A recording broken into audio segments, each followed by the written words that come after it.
and welcome to another episode of Coming Out Stories from What Goes On Media, with me, Emma Goswell. You're now going to hear from Kestral, who knew she was trans from a really early age, but struggled for years to become the woman she knew she wanted to be. She actually outed herself by accident when her brother found her oestrogen prescription. And if you're wondering about the name, by the way, well, she's a big fan of Kes, the Ken Loach film, but was also inspired to choose her name after watching a film as a kid where all the old people were killed off by a strange virus and children ruled the world. And then they renamed themselves after their favourite animal. I love this idea. Anyway, now you know. Meet Kestral. It's an interesting one for me because I've come out as many things at many different times of my life, as many of us have. I am a woman-ish, sort of. I'm trans. I am not straight. I'm not gay. So I guess if I were to tick a box, I would just say queer, because I love that we've liberated that word, and I love that it can mean this kind of maelstrom of, it doesn't have to necessarily be defined as one thing. So I am a queer trans woman-ish.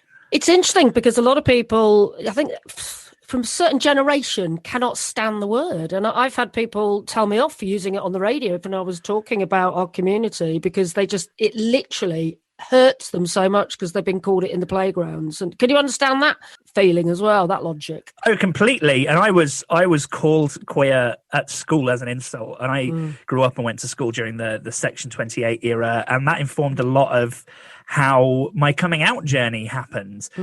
And I was desperately terrified of being called queer or called a fag.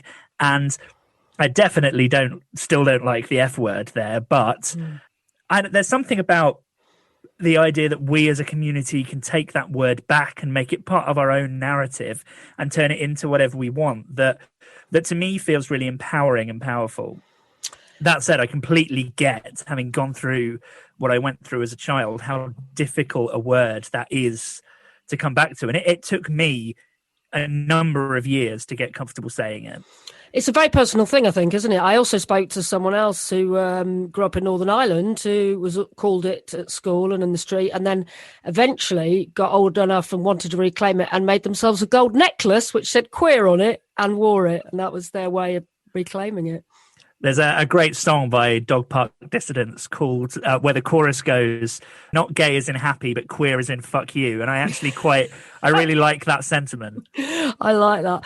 So you mentioned growing up there, sort of whereabouts was this, and what was your school experience like? I grew up in the deepest, darkest Midlands in the UK. So I grew up in a really tiny town, kind of middle of the country, where, in the early 1900s, there was a thriving boot and shoe community, and obviously everything had gone off to foreign lands, and the town had spent many years getting quite dilapidated and deprived.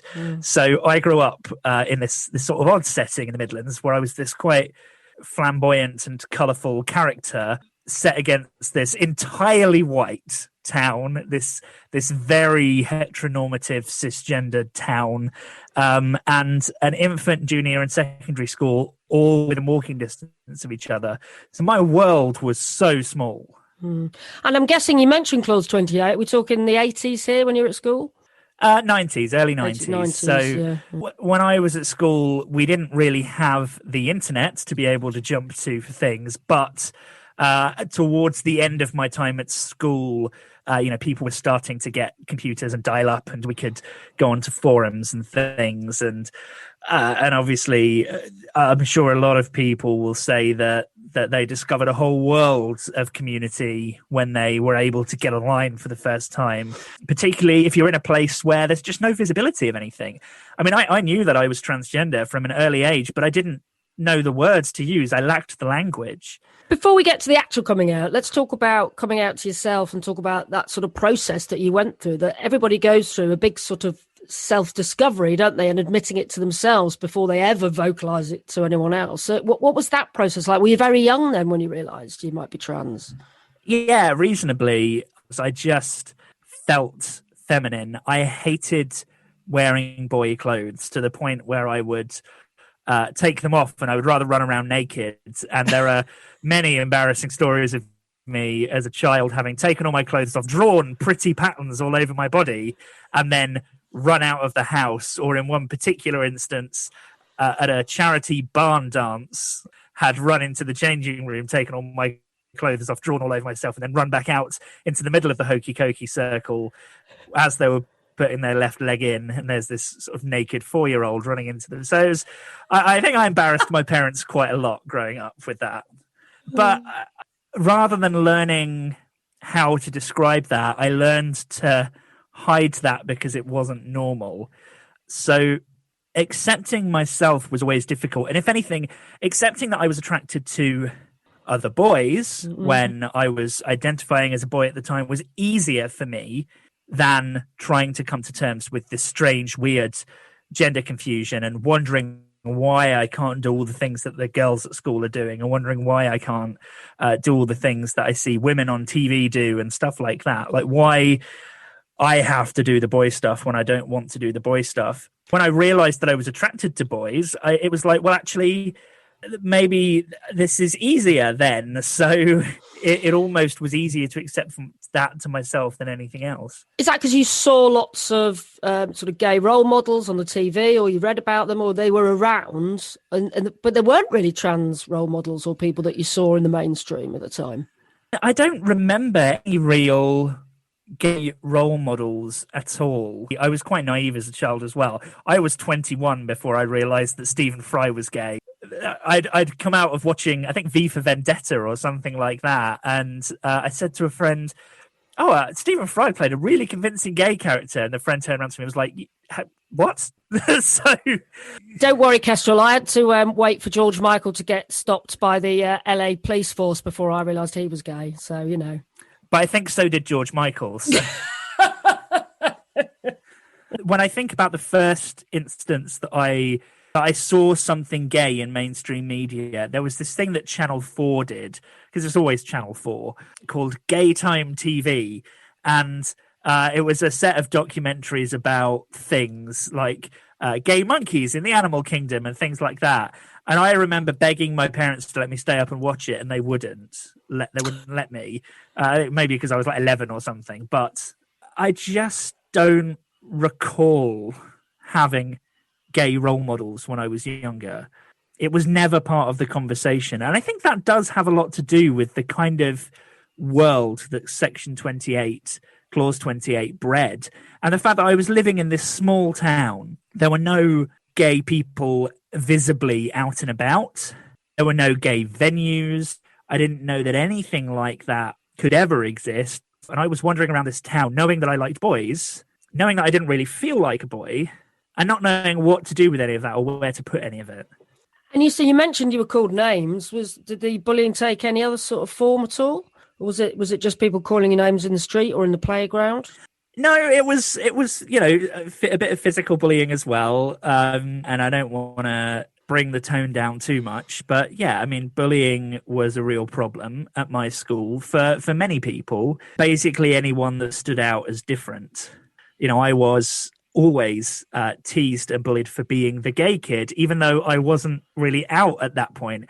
To the point where when I did actually come out at school, people didn't believe me because they thought I was just saying that because that's what everyone used to call me. But there were many times where the bullying took on a more physical form, both before and after I came out. It would make you, I guess, not want to come out at all, though, wouldn't it? I mean, it must have been quite a brave decision to do that if you were getting that level of bullying. Well, I wanted to come out so much sooner than I actually did. And I was very, very lucky to find a best friend who was also in the LGBTQ plus community. And the two of us just sort of stuck it to the world together, which was great. I think I must have been about 11 or 12. I just started secondary school. There was this one girl at the school that seemed to not fit in like I did. And we ended up hanging out, and lots of people used to joke that, we were dating, or would often tease her for being my friend, which was always really amusing. But we ended up getting to know each each other really well. We had a mutual love of the band Placebo. We really liked Green Day. We were those kids in the mid-90s. And one day she was at my house and we both just sort of said almost at the same time, it was quite cliche, I've got something that I really want to tell you. And we were the first person that came out to each other, which was lovely. So in fact, she went first and said, I'm a lesbian. And I said, and you know that I'm gay, right? And we both just gave each other a hug and it was lovely. Oh. And we were friends throughout the whole of school. I think we'd both kind of had an inkling, but it was still very terrifying. We'd been hinting to each other there was something we wanted to tell each other for ages. And just to kind of tease a reaction, because we were scared. We were so scared. The reaction to anyone about anything LGBTQ plus at school, at home, everything was all the negative or pushed under the carpet. And so to say the words out loud felt so monumental. And this was before being able to just text someone it or email them it. Talking to them out loud, either face to face or on the phone, was the only option. So I would have been 11 at that point. I think she was just about 12. That's surprisingly young, I think. Generally speaking, people tend to be teenagers, don't they? There's very few people, I think, that know that early. Being trans has also informed my experience, because even though I didn't have the language, and nor did my best friend then, to talk about our gender feelings, we had to do so much self-exploration in our heads because of the way we felt about our gender, that actually when it came to starting to have that physical attraction to people and realizing what that was, actually that was quite a simple one to work out. So when we then found each other at school and realized that we might have something in common, I think it was just more of a relief than anything else to be able to finally say to someone, thank God I'm not the only one. I bet. So then did you try and encourage each other to come out to other people or to find support networks anywhere else? Or were you just sort of your little gang on your own? Well, for a while, we really were just our little gang on our own. I mean, we would spend loads of time together inside and outside of school. I was really the only person that I was ever interested in hanging out with for quite a while because everything else was so difficult to deal with. There were a couple of other people that we'd got to know maybe by about year 10. So at this point, we're sort of 14, 15. And there were a couple of other people in our year at school that we then decided to tell. They were nice, supportive, a bit naive, but, largely kept it to themselves and was fine. So then there was 4 of us, and 2 of them were cis, straight people, but they knew certainly that I was a gay man and that my best friend was a lesbian, as that was how we were identifying at the time. But it really wasn't until I finished school at the end of year 11 and started looking at going on to sixth form college and things after that I got more confident to tell other people. And I think part of that was because my parents had separated and my dad had got a computer, and that computer could connect to the internet. Ooh. And I had been able to go on this journey of self-exploration through forums and message boards, and I'd found a boy online that I really liked, and we had a heated online relationship for all of 3 minutes that was through LiveJournal or whatever you could do back in the mid-90s. It was an eye-opening experience for me, and I realized that actually there were a lot of people out there and it wasn't something to be ashamed of. And I started being able to read more widely and learn that there was this whole movement, and there had been for years, of people trying to get rights. But really, I was 16, 17 before I realized that I even deserved rights, that, the fight and the struggle was something that was a global phenomenon. It's scary, isn't it? Wouldn't it be great if they talked about all this sort of stuff in schools a lot more often? I've heard an idea about that, but don't let the government hear you talking too loud. Well, no, they've promised it for years. They've not quite got around to it yet, but yeah. So 16, you're off to college then. You're starting to come out to other people. Then I met a boy. Oh, actually, in real life, as they say. In real life, someone that was at the same sixth form as me. So I had decided I was going to come out to the people in my sort of tutor group because I'd known them for a long time, and the really terrible bully people had gone and they weren't staying on for sixth form. This was the days when post-16 education wasn't mandatory like it is now. So I felt more comfortable with this small select group of people that I'd known for a while. I think I told one person that I knew would then tell everyone else, because that made life a lot easier. Just tell the gossip. It's a good technique. Yeah, it worked really well. So I had come out and everyone was talking about it. And I got asked all of the regular, ridiculous teenage meeting an LGBTQ plus person for the first time questions, like all of the boys that would say, well, how do you know? Like, did you have like one dream once? And then, because I've had a dream and I'm really scared now. And I'm like, no, it's fine.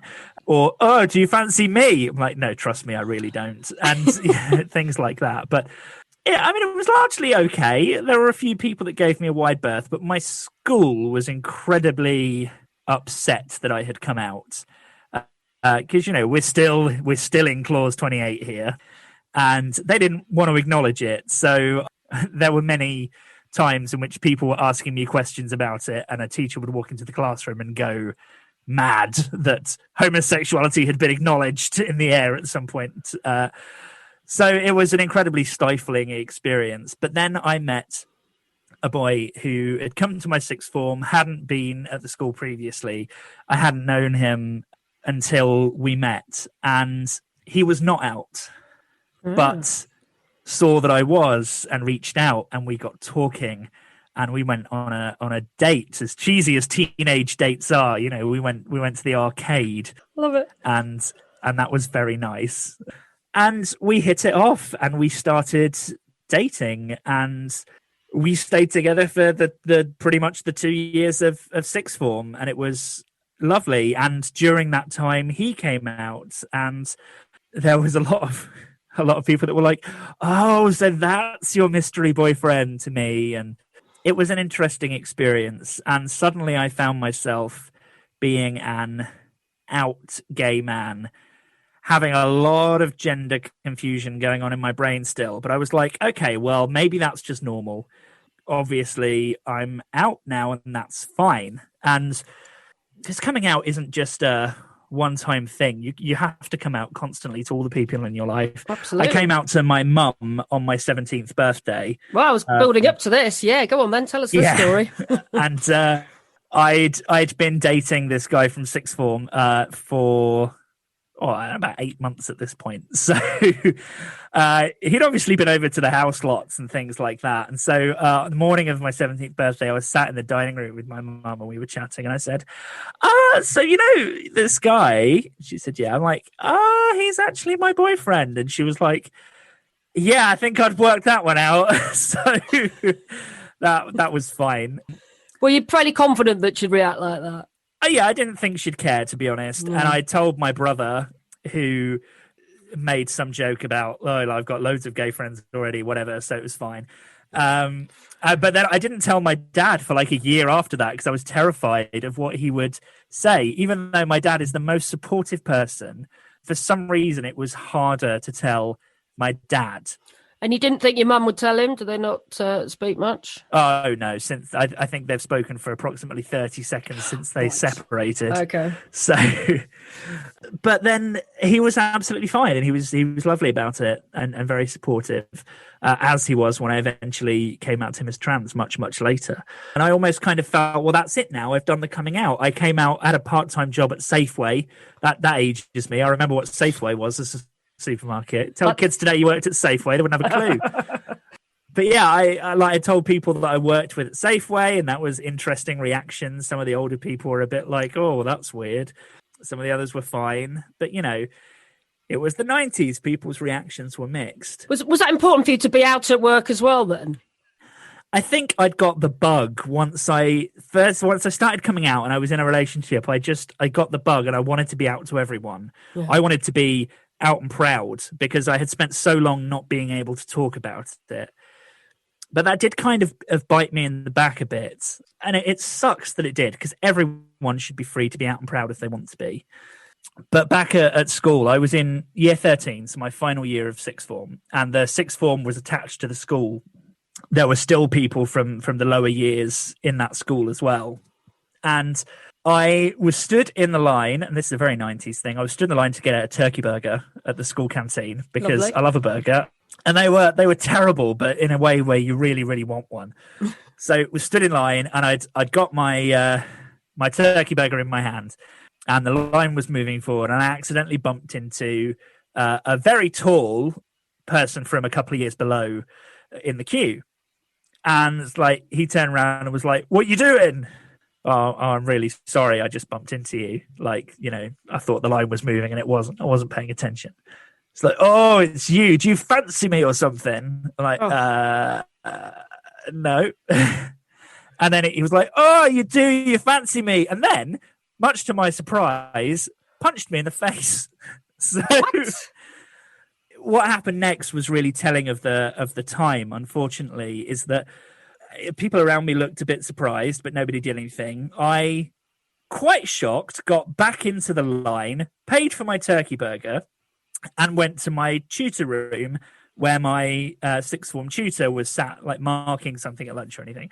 By this point, my nose was a bit bloody, and I obviously didn't look great. So she asked me what was up, and I explained the situation. And so she went off to get the deputy head because, they like to do that when there's been physical violence and things.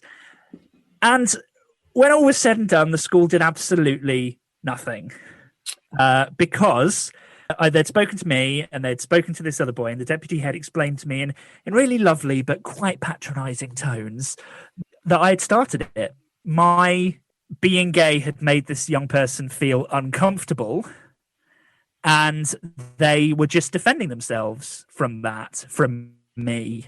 So they were going to take no action. You'd hope things have moved on a bit since then, wouldn't you? Well, I mean, it was a long time ago now, so I'm sure they have. But it was a memory that has shaped every coming out experience since then, because that was the point that I stopped being out and proud. That was the point in which I stopped wanting to tell everyone. And that caused a real issue for me when later in life I started coming out to people as trans, because I was terrified. So when did you start to think, actually, I've done that, I've come out as gay and I'm now scared, but I now need to take another step and acknowledge all these thoughts about gender that I've been having really for decades by the sound of it? But, you hadn't really dealt with that, had you? It wasn't really until I got to my sort of early mid-20s that started to be a thing. So I'd gone off to university and was less sort of out and proud. And actually, as so many people sometimes do in the community, when they're struggling with their own identity, I wasn't being particularly kind to myself. And I really judged anyone that was out and proud, because I thought they were just going to get themselves and every other LGBTQ person around them in trouble. That experience with me had really turned me into a bit of a dick. Well, you were scarred by it, weren't you? You'd gone through a trauma and you were reacting to trauma, is what a kinder person would say, Kestral. Well, it took me a long time to really acknowledge that. And I told so few people about that thing that had happened at school because I was so ashamed of it. I filed it away with the time that our head of sixth came in and told me and my boyfriend to stop holding hands because it wasn't appropriate, even though every straight couple in the common room was holding hands. But there I was at university, all of that bottled up. And I was in my third year, and someone that I had known for the first 2 years of my course came back after being away for a few weeks, wearing a dress with a different name, and said to me, "I'd like you to call me this." And I was terrified, because here was the personification of a lot of thoughts that I had had. So I kind of said, "Oh, okay," and then didn't talk to her for about 3 months. And I still to this day feel awful, and I wish that I could find her on Facebook or something to apologize. You did talk to them eventually then, by the sounds of it. I did, but I don't think we really reconnected properly after that, because I think I just had too much baggage of my own to sort through. I couldn't ignore it anymore, and I started reading, and I started talking to people, and I started looking things up online. So I'd kind of acknowledged to myself at that point, okay, I think I might be this thing called trans. I don't really know. I need to sort of live a little bit. And I graduated from university. I got a job. I moved to the fantastic, beautiful market town of Reading. And I was still very much just in I am a cis gay man mode because it made life easier. I was in a new work environment and I needed to make friends and I needed to not rock the boat. And I moved to a town where I knew nobody and I had to make new friends and I didn't want to rock the boat because I wanted to have people in my life. And I ended up getting into a relationship with someone that kind of knew at the start we probably weren't right for each other, but we ended up being together for a really long time and neither of us were great for each other. I like to think that I'm an all right human being, but nobody's compatible with everyone. Yeah. So For sure. So I spent a long time walking through that and hating myself. And a turning point for me was sitting down with a friend of mine one day who just said, "You don't look happy. And you haven't looked happy for a really long time." And the only thing I could think to say was, I hate myself. Gosh. Because I genuinely did. I hated everything about me in the life that I had sort of made for myself. And all I could do was see my own shame in that. And I didn't know how to move forwards. But saying those words out loud to that friend for the first time was a monumental moment for me because it was the first time those thoughts had ever escaped my head. And in saying them, I realized how true they were. And was this 100% because you were denying your true self, do you think? You were denying your true gender? Well, I think a large part of it was the gender identity, but also that I had never let myself feel any of the trauma of growing up and having to hide who you are, the bullying at school. And, and I want to be really clear that school bullying can absolutely be trauma and is absolutely trauma, and that is valid. And I didn't acknowledge any of that. I didn't ever want to be seen or see myself as the kind of person that would have gone through negative things. But there I was, sat there, having just told my friend that, and suddenly realizing that I couldn't take it back. I couldn't put it back in the bottle. And I started counseling.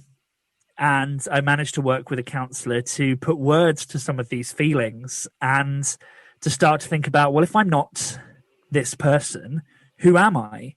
Who do I want to be? And realizing that I can actually shape the person that I wanted to be, and that the only person ultimately I have to answer to is myself. Which was great, but then I suddenly realized, hi, okay, so I am this transgender person. Here is a name that I want to go by. Here is an identity that I want to have. Now I have to tell every single person in my life, because coming out of trans has just felt so different.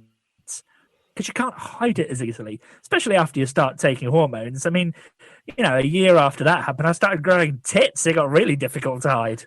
Well, I mean, and also, if even to get that treatment and to start, going down that road to transition in terms of the physical sense of it, you have to have proved that you've, lived in that identity and been called a different name and not done all of that, haven't you?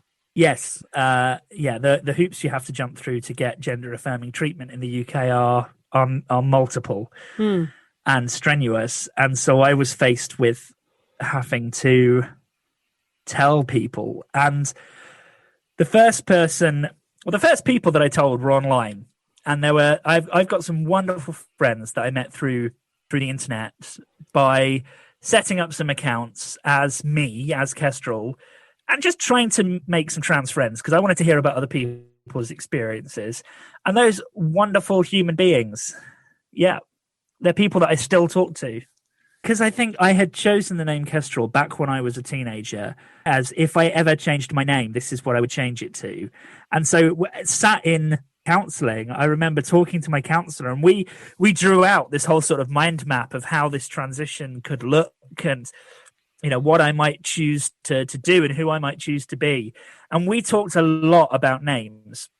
Because there was always this voice in the back of my head, like, choose a normal name. And every time we talked about that, my counsellor would go, but you keep looking at the word Kestral. I'm like, that's because, years ago, I promised myself I would do that. And she helped me see that it was actually okay for me to acknowledge my past self.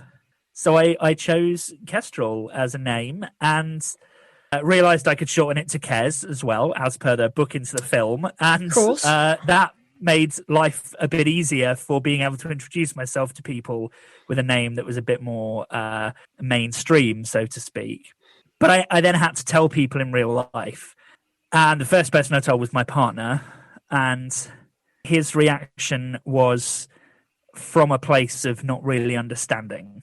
And we have talked at length since then. And you know, I'm friends with my ex-partner now that we've been split up for a while. And we have talked about things post the event with hindsight. And I was just this confused mess, and he didn't know anything about trans issues or anything. So reactions weren't great. Things got very strained. We ended up separating because we really weren't right for each other from the start. Eventually, you know, I had to make a decision about whether I was going to really commit to this, because I couldn't do it by half. Well, but also that's a tough place to be, isn't it? You were, you know, struggling with your identity and struggling to be the person you wanted to be, and you suddenly found yourself single. So there's quite a lot going on there in one time, isn't there, really? Well, and having to move out on my own. I've been living with my partner for a while. And so it was difficult. And for a while I was living two lives, as so many trans people did. I was Kestral online, I was dead name in real life and dead name at work. And it started getting really hard to maintain the two. I was struggling with dysphoria. I was struggling with hearing my dead name. I was just torn between these two worlds. And every time I had to kind of slip into being my old self, I could just hear that voice of me telling my friend how much I hated myself in my head. And it was a really, really unhappy place to be. And I guess what you had to do to get out of it was come out to more and more people then and say, do not use that name. This is my name. Yes, and that was terrifying. You know, as much as I can talk now with that whole thing having been in the past, it was scary. And every single step of the way was scary because I did it in stages. I told my boss at work, who was very supportive, but the company kind of talked me out of transitioning publicly at work, which, you know, is technically illegal, but it happened anyway. So, you know, I did volunteering. So I came out with the volunteering I was doing. I started coming out to friends, some of whom I lost, some of whom I didn't. Unfortunately, the friend that I first was able to tell that I hated myself sat on that picnic bench after work was unfortunately one of the friends that decided not to stay in my life after I came out as trans, which is a shame because he was so fundamental to me accepting myself, but couldn't cope with the idea that someone could transition. That's so sad, isn't it? So sad. But then I did tell more and more people, and eventually I changed my name legally, and that was a huge step, and started to live as full-time as I possibly could, started my medical transition, and then I was wondering how to tell my family, because those were the only people at that point that didn't know. And the longer I left it, the harder it got. But I was so terrified of how they would react. Eventually, I decided to write them a letter. Okay. However, my hand was kind of forced a little bit, unfortunately.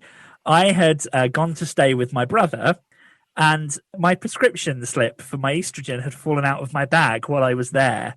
And I got a phone call from my brother saying, first of all, what is this? Second of all, are you trying to scam the NHS out of medication by using a fake name? And I was like, well, why is that the first place that you went to? No, that's not it. I've changed my name. And he was very, very not happy that I had legally changed my name and not told them. That was the thing that was the issue. Not the gender thing, the change of name thing. But my brother essentially said, you know, you need to tell mum and dad or I'm going to, basically. So decided that I would write them a letter. I sent it on my birthday because I had first come out to my mum as gay when I was 17 on my birthday. And now many, many years later, I was doing the same thing again on my birthday. So I didn't hear anything for a few days. Then I got a card in the post from my dad addressed to me, to Kestral, addressed to my new name, talking about finding your own path in life and always loving me and always being proud. And it was signed him and his girlfriend and his dog, and it was touching. And I cried, and I phoned him and I cried, and he told me to stop crying, and then we both cried. It was lovely. It was a lovely, touching moment.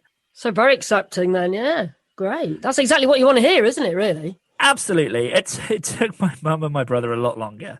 And there are still times where my pronouns are not respected. That is quite often. There are still times where my dead name is used, but things are getting a bit better. My mum in particular is getting a lot better at the name thing. Neither my mum nor my brother use the correct pronouns for me, and haven't once, I don't think. My dad, on the other hand, has continued to try and improve, and even introduced me to someone as his daughter, maybe just 2 or 3 months ago. And just the pride it made me feel was so amazing and so validating. Was that a shock to you about your dad then? A happy shock? I'm not sure, to be honest. I think what surprised me more was how difficult it's been to get acceptance from my brother or from my mum, because they were so okay with me being gay.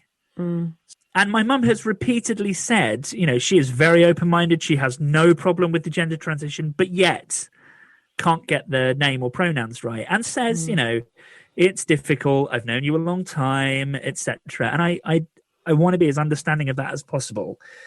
But it's still very difficult when you get dead named and when your pronouns are used wrong. So let's just talk about pronouns again, because at the very beginning you said I identify as a woman-ish, and I'm looking at your pronouns that you have to describe yourself on the screen here, and it says she, they. So tell us a bit about the they bit. Do you identify as being a bit non-binary as well? Well, and here is the thing. I think our understanding of gender and gender norms is constantly changing. And throughout our lives, we come to understand ourselves in new and different ways with every year that passes. I am a woman. I know that is medically where my transition is taking me. However, there's always a part of me that feels a little more fluid.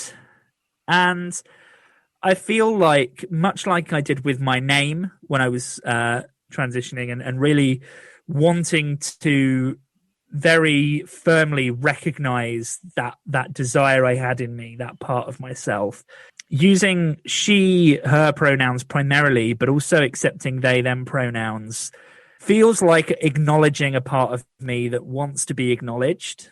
But that's all it wants. It doesn't, you know, it's not causing me any other big sort of turmoil or anything. But being able to use either she or they pronouns, but primarily she, her, is a great way for me to be able to say, well, you know what, I am transitioning to a female place, but I am probably not the kind of trans woman who will go very stealthy and be sort of very stereotypical, quote unquote, female. I have always been a bit fluid and will continue to be, even if my sort of physical and medical transition is taking me in a female direction.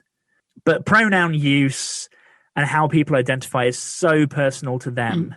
Absolutely. And, you know, can you respect the people that do want to be completely stealth and do want to just totally, you know, for want of a better word, pass as being female or pass as being male? Can you understand that desire as well?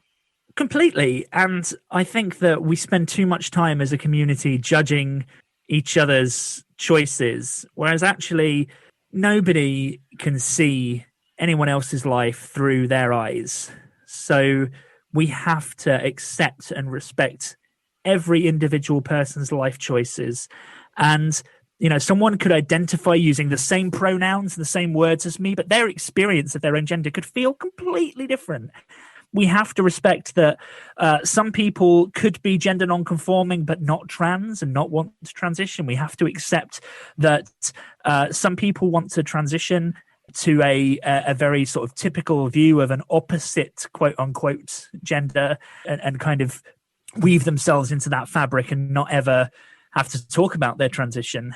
And non-binary people who are so valid and so wonderful in their non-binariness come in all sorts of shapes and sizes and different definitions. And I think that's wonderful. And ultimately, we don't have to understand every human being to respect them, do we? Like, understanding and respect are two different things. Do you think we're moving to a place where more people understand and respect different gender identities and that there is a gender spectrum? Or do you think things are getting worse? Things seem pretty bloody shit at the moment for trans people, if I'm honest.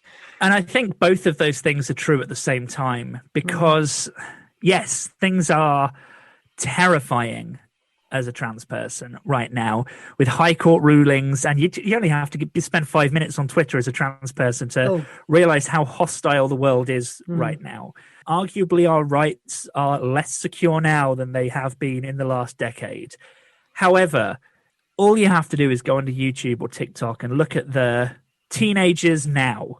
And I think about, the world that I'm experiencing right now comes from someone who was a teenager in the mid-90s, someone who went through Clause 28, someone who grew up in that world. And you look at people who are that age now, so many years later, and they are being fluid as heck. They are doing so many amazing things. They are doing makeup tutorials, dressing up like elves. They are doing amazing, colourful things with their faces. And that representation matters. I mean, I'm a nerd. I watch Star Trek, and Ian Alexander, who is currently in the current season of Star Trek, playing a queer character, is all over Instagram talking about, dressing up as this thing, dressing up as that thing, is a trans actor, is so many amazing things, and so visible. And I can't help but have hope when you see these amazing people coming through. And I think I'm always going to see the world through the lens of how I grew up. But then so are these young people. And so right now, things are shitty. But I have to think that in 40 years, when these young people are of the age where they're going to be prime minister and, president of the United States, things are going to be awesome. And I'm going to be sat in a retirement home rocking away to this stuff. I hope so. Do you know what? I feel exactly the same. I feel like I've got so much more to learn from young people than at any other point in history. I think they really are pushing the boundaries, in terms of particularly the gender discussion and gender expression. I think it's fantastic. And I feel hopeful as well. I think we're going for a blip at the moment for sure. But you're right. As soon as these teenagers, with all their different definitions and different ways of identifying that I have to struggle to keep up with sometimes, I think they're going places. I think we could be looking at a brilliant future. Well, and I look at everything going on in the world and how much it affects me negatively, particularly the trans rhetoric. It impacts these young people, but they are fists in the air, punching through it with amazingness. And I wish I was that strong. And you know what?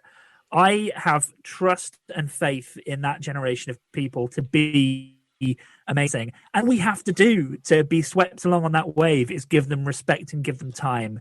Yeah, exactly. Well, I won't ask you what your advice would be to a teenager today struggling to come out, because they probably know more than us, to be honest, Kestral. But what would your advice be to, if you could go back in time and visit a little Kestral? Stop keeping it all inside and realize that you don't have to fit yourself into the shape that other people want you to be. Because nobody told me you can't be this in those words, but the world did. And nobody would ever say to me, it's okay. Don't listen to that. Be yourself. And I think, young people today have that. They have that baked into their DNA. And I didn't. And if I could go back in time and tell younger me anything, it would be, fuck it. Just be you. Be the person that you feel inside. It doesn't matter if you don't have words for it. Live it on the outside and don't be afraid of what people are going to do, because life's going to be weird. You're going to grow up, have loads of different identities, do loads of different jobs. You'll finally be happy, but you'll be shut in your house because someone with a mop for a haircut says we have to go into a lockdown. Like the whole universe is going to look strange. Fuck it, just be yourself. Because I was so scared to be me for so much of my life. I feel like I'm making up for lost time now. And if I could go back in time, I'd give myself more years of being able to be myself. Because I'm guessing you're happier now than you've ever been. Oh, yeah. Orders of magnitude. Like, life is difficult for so many people right now. And I don't ever want to minimize those struggles. Yeah. But if I ever feel shitty about lockdown and about trans issues right now, I only have to remind myself of how I felt before I let myself be me. And did you find love again, Kestral? Oh, I love myself now, and that's what's important. I am still painfully single, but you know what? 2021 is going to be my year. Yay! If I can't find love during a lockdown, when can I? There you go, the beautifully named and beautiful human being, Kestral. I feel like I could have talked to her all day, actually. A big thank you to the lovely Kestral. Thank you so much for listening. If you do like the podcast, and hopefully you do, give us a rating. Like us, share, tell your friends, and even your enemies. In fact, definitely your homophobic and transphobic enemies. Next week, I am super excited because it's a coming out stories first. Now, I feel slightly ashamed and embarrassed about this, and I feel like we should have done this eons ago. But we are finally speaking to our first guest who identifies as asexual. I'll be honest, it's not something I know very much about, so I was thrilled to chat with Rhiannon. She gave me a real education on the subject of asexuality. And she did admit that she also struggled to understand it at first herself. I was distressed about the fact that I was asexual for a very long time because I didn't really understand what it meant, and I didn't have a community to belong to, and I still thought that it meant there was something wrong with me.